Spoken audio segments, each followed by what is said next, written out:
네, 퇴직 경찰의 사건 개입 등을 막기 위해서 경찰이 도입한 이 사적 접촉 신고제가 사실상 실효성 없이 운영되었던 것으로 나타났습니다. 접촉했다는 신고를 해도 후속 조치로 이어진 사례가 한 건도 없었습니다. 최기성 기자입니다. 개정 형사소송법 시행을 앞두고 퇴직 경찰이 인적 네트워크를 활용해 영향력을 행사할 수 있다는 우려가 커지고 있습니다. 이와 관련해 이미 경찰은 2019년 사적 접촉 신고제를 도입했습니다. 퇴직 3년 이내에 로펌 등 법조계에 재취업한 전직 동료와 현직 경찰이 접촉할 경우 이를 스스로 신고하도록 한 제도입니다.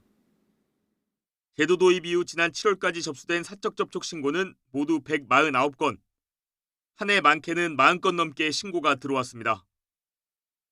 하지만 신고가 접수된 이후 경찰은 신고자나 접촉했다는 상대방을 별도로 만나거나 따로 사실관계를 조사하진 않았습니다. 접수된 사안이 감찰이나 징계로 이어진 경우 역시 단 한 번도 없었습니다.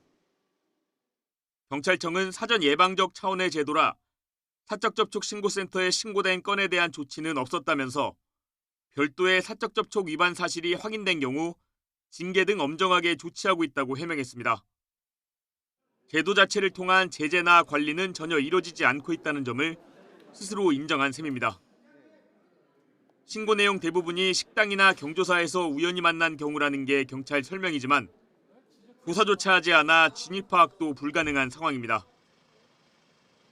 최근 수사정보 유출 등 관련 문제가 잇따라 불거지자 경찰은 뒤늦게 제도 개선에 나섰습니다. 하지만 전직 동료와의 사적 접촉을 온정주의로 바라보는 경찰 조직 문화가 바뀌지 않는 한 실질적인 효과를 기대하기는 어려워 보입니다. YTN 최기성입니다.